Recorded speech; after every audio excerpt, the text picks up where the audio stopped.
dubbiin ittuu jabaachaati jiram. Ameerikaan ammas Iraan waraana ishiin argitee hin beekneen akka rukuchuuf jirtu beeksiftem. Dubbiin Tiraamp dubbatem ammas addunyaa yaaddoo waraanaa keessa galcheetu jiram. Haleellaan Iraan irratti raawwatameen hanga ammaatti bulchaa biyyaa dabalatem namni 200 ol ajjeefamuun isaa gabaafame. Namni waggoota 40 ta'uudhaaf Iraan bulchaa ture haleellaa Ameerikaa fi Israa'el wal ta'uudhaan gaggeessaniin ajjeefamuu isaa hordofee taateen garaagaraa ta'aatii jiru. Ganama har'aa Iraan Israa'elitti misaa'ila dhukaasuu eegalteetu jirti. Kanas hordofee sagaleen akeekkachiisaa garaagaraa dhagahamaati jira. Iraan keessatti miira lamatu gaggeeffamaati jira. Gariin gammachuusaa karaatti bahee yoo ibsatu, gariin immoo karaatti bahee hiriira mormii fi gaddasaa ibsachaati jira. Warri bulchiinsa Iraan mormanii gammachuu isaanii yoo ibsatan, Doonaald Tiraampiin immoo kiingi jedhanii yoo ibsatan, gariin immoo hiriira balaaleffannaa magaalaa Iraan keessatti gaggeessaati jiru. Iraan du'uu mootummaa isaaniitiin wal qabate guyyaa 40f gadda yoo labsitu, guyyoota 7f immoo hojiilee mootummaa akka cufanis labsii labsiteetti. Iraan keessatti miirri lama dhaga'amuun isaa Israa'elii fi Ameerikaan uummanni biyyatti mootummaa Iraan akka fonqolchuuf waamicha akka gaggeessan kakaasuu malaa jedhamuun sodaatamaati jira. Humni eegdota Islaamaa warraaqsa Iraan immoo ajjechaa mootummaa isaanii irratti raawwatame haaloo ba'uudhaaf haleellaa kanaan dura mul'atee hin beekne haleellaa gaggeessuudhaaf akka jiran beeksisani. Kun mataa oduutiin gara gabaasa guutuutti ceenam. Qubee miidiyaa sabiskiraayib laayik gocham yaada keessan koomentii jalatti nu qodam. Qophii keenya faana bu'aan affeerraa keenya yeroo maraatim. Jalqabarratti sababoota Ameerikaa fi Israa'el Iraan loltuuf isin biraan geenyam. Egaa namoonni baay'een kan nu gaafachaa jiran sababumti lola kanaayyuu maaliif wal ta'anii Iraan irratti xiyyeeffatanii balaa hanga kanaaf wal saaxilaa jiru kan jedhan namoonni baay'een nu gaafachaati jiru. Dhimma kana isin biraan geenye gara taateewwan ta'aniitti dabarram. Egaa akkuma beekamu Iraanii fi Israa'el waggoota dheeraadhaaf wal lolaa turuun isaanii ni yaadatama. Isaanis kan irratti wal lolan sababoota ijoo gurguddootii qabu. Egaa Iraan sababuma qabeenya uumamaa waaqni uumamaan ishii badhaasee fi lolamti. Akkuma beekamu Iraan boba'aadha qabdi. Kana malees immoo nuukilarii oomishuudhaaf waan fedha qabduuf Ameerikaa fi Israa'el immoo nuukilarii oomishuu hin dandeessu. Nuukilara hidhachuun Iraaniif hin maru jechuudhaan ishiitti dhaadatu. Kanaanis yeroo yeroodhaan lola ishee irratti gaggeessu.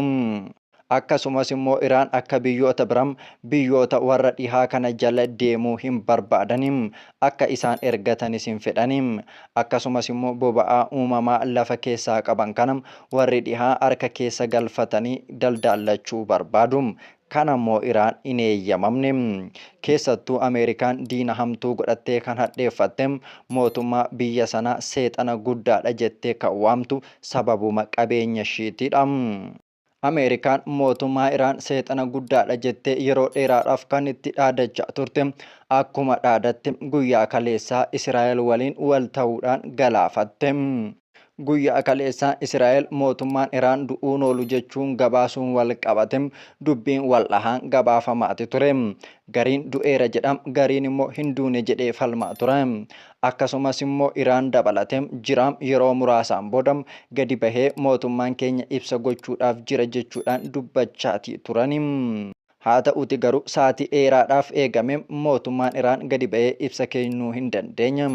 Egaa miidiyaalee gurguddoo dabalatee Tiraampiidhaan dhugumattuu mootummaan Iraan du'eera moo ni jira jechuudhaan yeroo isa gaafatanis du'eeraa ammatti kanuman jechuu danda'a jechuunsaa ni yaadatama. Guyyaa har'aa kana immoo Iraan mootummaan isaanii du'uu isaanii beeksisaniiru. Kanaanis wal qabatem USA'tti dabalatem du'uu mootummaa Iraaniif lammiileen biyya sanaa hiriira bahaniitu mormaati jiru. Egaa mootummaan Iraan Israa'elii fi Ameerikaa biratti mootummaa seexanaa jedhamee waamamus biyyoota biraa biratti immoo gootummaansaa hedduu dinqisiifama. Akkasumas immoo mirga lammiilee fi biyya kiyya dabarsee hin laadhu jechuudhaan hanga lubbuunsaa darbitutti nama dhaabbatee falmee jechuudhaan jajamaatii jira. Namni kun waggoota 40 kan ta'aniif biyya kana ittisuudhaaf aarsaa guddaa kaffaleera jechuudhaan lammiileen Iraan gadi bahanii bo'aa seenaa nama kanaa dubbatu. Namni kun erga bulchiinsatti dhufee kaasee waggoota 36 oliif takka biyya Iraan keessaa bahee hin beeku. Kun waan ajaa'ibaati. Akkasuma biyyi Israa'el biyya miti biyya weerartuudha jechuudhaan erga beekamtii irraa fuudhee olee bubbuleera. Akkasuma imbaasiiwwan Israa'el Iraan keessa jiran qaata balleessani. Egam lammiileen Iraan kanaan kan mufatan imbaasiiwwan Ameerikaa caccabsuu fi gubuu irratti argamu. Kana malees immoo Iraan misaayilaan imbaasiiwwan Ameerikaa biyyoota baha giddugaleessaa keessatti argaman barbadeessuu irratti argamti. Egaa hanga ammaatti buufataaleewwan Ameerikaa hedduun barbadaa'aniitu jiru. Ammallee Iraan Israa'elii fi biyyoota Arabaa hedduu keessatti misaayila darbachaatii jirti. Kunis immoo yaaddoo addunyaa ta'etu jira. Lolli kun gara baha giddu galeessaatti babal'achuu danda'a jedhamee kan sodaatamaa jiru yoo ta'u, har'allee akkuma walitti dhaadatanitti jiru. Doonaald Tiraampis Iraan lola kana asittiin dhaabdu taanaan kanaan booda Ameerikaa irrattis Israa'el irrattis tarkaanfii fudhatti taanaan rakkoo guddaatu ishii eeggataa jechuudhaan dhaadate. Akkasumas immoo waraana haleellaa kanaan dura isaan arganii hin beekne humna Ameerikaa hirree Ameerikaa isa jabaa Iraanitti argisiisuudhaaf deemaa jirra jechuun ammallee Ameerikaan akeekkachiisaa jirti. Haa ta'uti garuu Iraan dhagaatiin jirtu. Erguma akeekkachiisa kana Tiraamp gadi bahee dubbate kaasem haleellaa hedduu raawwataniiru. Biyyoota Israa'elittis misaayila darbataniiru. Akkasumas Arab Imireetii dabalatem iddoo garaagaraatti buufataalee Ameerikaa barbadeessuu irratti argamaati jiru. Kanaanis ibsa baasaniin ammallee haaloo ba'uu itti fufnaa jechuudhaan isaanillee dhaadachaati jiru. Kanaan walqabatee biyyoonni addunyaa hedduun yaaddoo isaanii ibsachaa kan jiran yoo ta'u, dubbiin kunis gara dippiloomaasiitti dhufuu baannaan waraana addunyaa sadaffaa kaasuudhaaf sababa guddaa ta'a jechuudhaan yaaddoo isaanii himatu.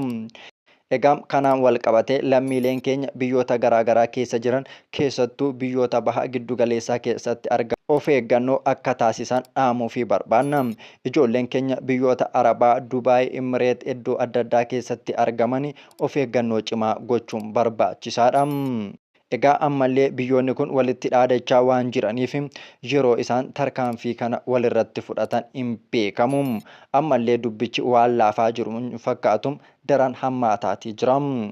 Egaa Iraan biyyuma abbaa ishee irratti lolamaa kan jirtu yoo ta'u, birmadummaa fi qabeenya kiyya ittiin fayyadamaa hin dabarsu jechuun akkasumas immoo meeshaa na barbaachisu humna kiyya gitu nan ijaarradha jechuun humna cimaa qabaachuun ishee akkuma qeeshee irratti ishii lolamtu taasiseetu jira. Egaa biyyoonni ana malee namni humna qabu hin jiru. Biyyi ana caala waraana cimaa qabdu, meeshaa waraanaa jabaa qabdu akka hin jiraanne jechuudhaan of waamani. Kunoo ammallee Iraan aarsaa kaffalchiisaati jiru. Egaa addunyaa kanarratti waraanota jajjabaa warra qaban keessaa Ameerikaan ishii tokko yoo taatu biyyoota fedha ishii hin raawwachiifne rukuchuudhaaf duubatti hin deebitu. Egaa yaaddoon namoota waraanni kun maalirratti dhaabbataa kan jedhudha. Gama biraatiin immoo Iraan ammoo maal taatiin bulchaan isaanii hoogganaan jabaan jalaa du'ee waan jiruuf rakkoo muddamaa ishii mudachuu danda'a jechuudhaan yaaddaafiti jiru. Gariin immoo osoo hin du'in dura namoota jajjaboo ta'an 3 bakka buusee waan jiruuf isaan isa caala yoo hojjetanii malee jaarsicha kanaa gadii miti waan ta'eef Iraan akkuma duriitti didduu taatee itti fufti jechuudhaan irraa dubbachaati jiru. Egaa dubbiin kun waraanaan goolabamoo gara dippiloomaasiitti dhufa kan jedhu ammatti wanti dubbatame hin jiru. Gara lachuun waraanumaan wal doorsisuu fi waraanaan wal adabachiisuu irratti kan jiran malee ammallee gara dippiloomaasiitti waan dhufaa jiran hin fakkaatu. Gara fuulduraatti immoo taateen kun maalirra ga'ee fi maaltu ta'ee kan jedhu jala buunee hordofnee amma kan isinii dhiyeessuudha. Maarree isin immoo qubee miidiyaa sabiskiraayib laayik gochuudhaan yaada keessan koomentii jalatti nuu qodaa qophii keenya faana bu'aa isiniin jenna. Hanga yoonaa yeroo keessan kennitanii waan nu waliin turtaniif oraa bulaa deebanaa.